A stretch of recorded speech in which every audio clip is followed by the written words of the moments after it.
ابن عباس رضی اللہ عنہما کی ایک روایت میں آتا ہے کہ ہر چیز کا ایک مغز ہوتا ہے، اور آیت 7 میں فرمایا کہ وہ فرشتے جو عرش کو اٹھائے ہوئے ہیں اور جو اس کے گرد ہیں وہ سب اپنے رب۔ اس صورت کا آغاز بھی قرآن کریم کے رحمان و رحیم کا کلام ہونے کی خبر کے ساتھ ہو رہا ہے۔ تو جب وہ جہنم تک پہنچیں گے تو ان کے کان، آنکھیں، جلدیں ان کے خلاف سلطانی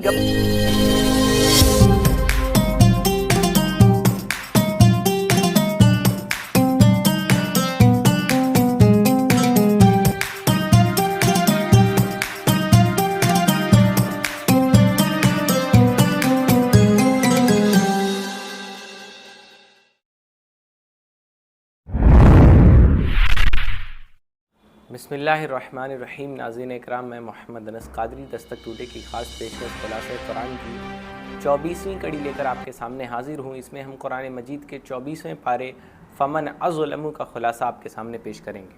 24ویں پارے کے آغاز میں انسانوں کے چند کردار کا انجام بیان کیا گیا ہے۔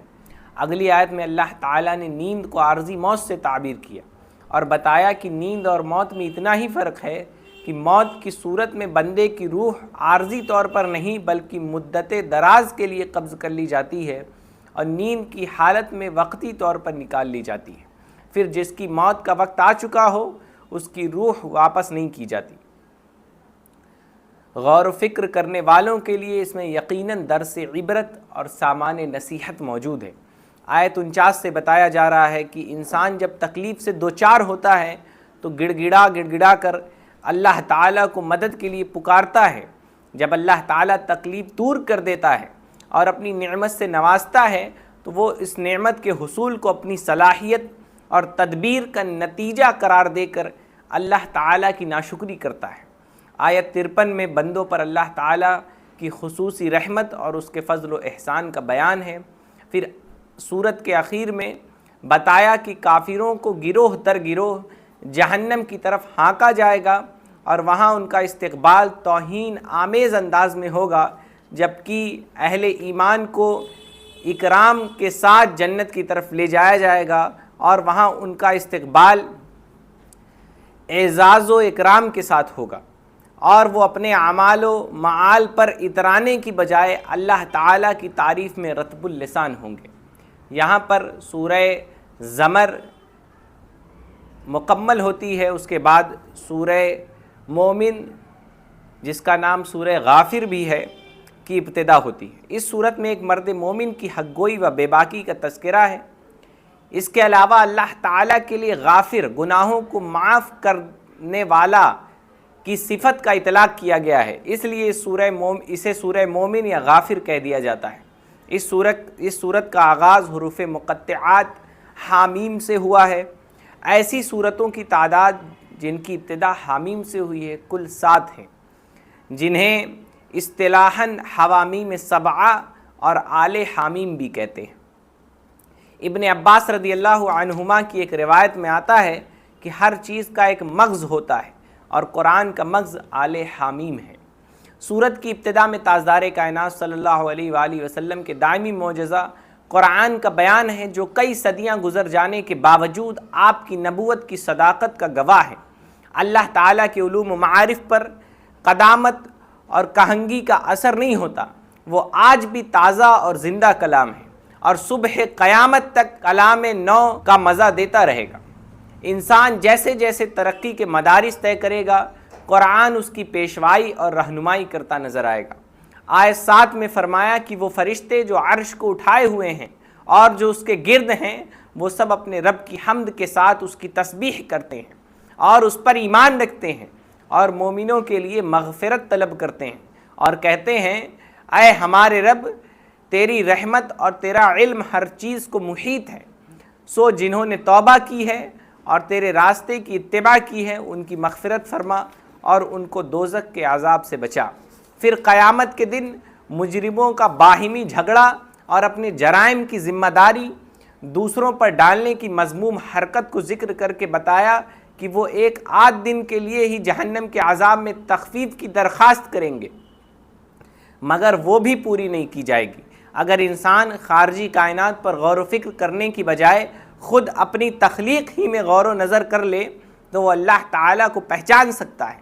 ہر انسان اپنی تخلیق میں مختلف مراحل سے گزرتا ہے، ان میں سے ہر مرحلہ ہی بڑا عجیب اور حیران کن ہوتا ہے۔ بے جان مٹی سے اس کی ابتدا ہوتی ہے، پھر نطفہ، جمع ہوا خون، گوشت کی بوٹی، ہڈیاں، ڈھانچہ، جان، عقل، سمع، بصر، پورے جسم میں ہزاروں میل لمبی پھیلی ہوئی رگوں کا جال، خون کی گردش، دل کی حرکت، 360 جوڑ وغیرہ۔ آیت 77 سے اللہ تعالیٰ نے فرمایا کہ بے شک ہم نے آپ سے پہلے بھی بہت رسول بھیجے، ہم نے ان میں بعض کے واقعات آپ کے سامنے بیان کیے ہیں اور بعض کے واقعات بیان نہیں کیے، لیکن سورہ ہود کی آیت 120 میں فرمایا کہ ہم آپ کے سامنے تمام رسولوں کی خبریں بیان کر رہے ہیں، یعنی رسول اللہ صلی اللہ علیہ وآلہ وسلم کو تمام انبیاء کرام کے احوال بتا دیے گئے تھے۔ قرآن کریم میں جن انبیاء کرام کے نام بتائے گئے ہیں ان پر نام بنام ایمان لانا فرض ہے، اور دیگر انبیاء کرام علیہم السلام پر تعداد کے تعین کے بغیر، یعنی ان کی حقیقی تعداد کو اللہ کے علم کی طرف منسوب کر کے اجمالی طور پر ایمان لانا یہ فرض ہے تمام انبیاء پر۔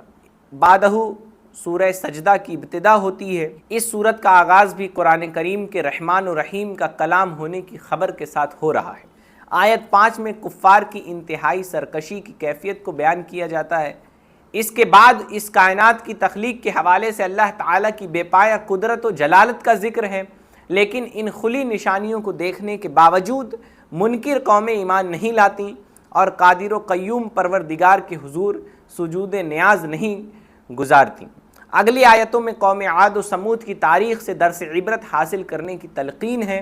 آیت 19 سے بتایا گیا کہ قیامت کے دن اللہ تعالیٰ کے دشمنوں کو جمع کر کے جہنم کی طرف لے جایا جائے گا، تو جب وہ جہنم تک پہنچیں گے تو ان کے کان، آنکھیں، جلدیں ان کے خلاف سلطانی گواہ بن جائیں گے۔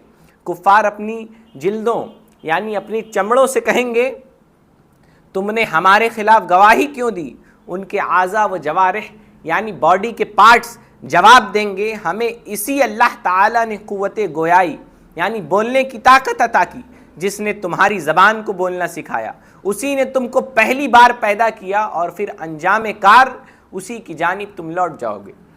اگلی آیتوں میں اللہ تعالیٰ کو رب مان کر استقامت کا مظاہرہ کرنے والوں کی دلجوئی اور ان کو تسلی دی جا رہی ہے۔ آیت 24 میں ایک بڑا پیارا اور مجرب اصول بتایا گیا ہے کہ نیکی اور بدی برابر نہیں ہیں، تم ہمیشہ دوسروں کی بدی کا جواب نیکی سے دینے کی کوشش کرو، اس کے نتیجے میں ایک وقت آئے گا تمہارا مخالف تمہارا سرگرم اور پرجوش دوست بن جائے گا۔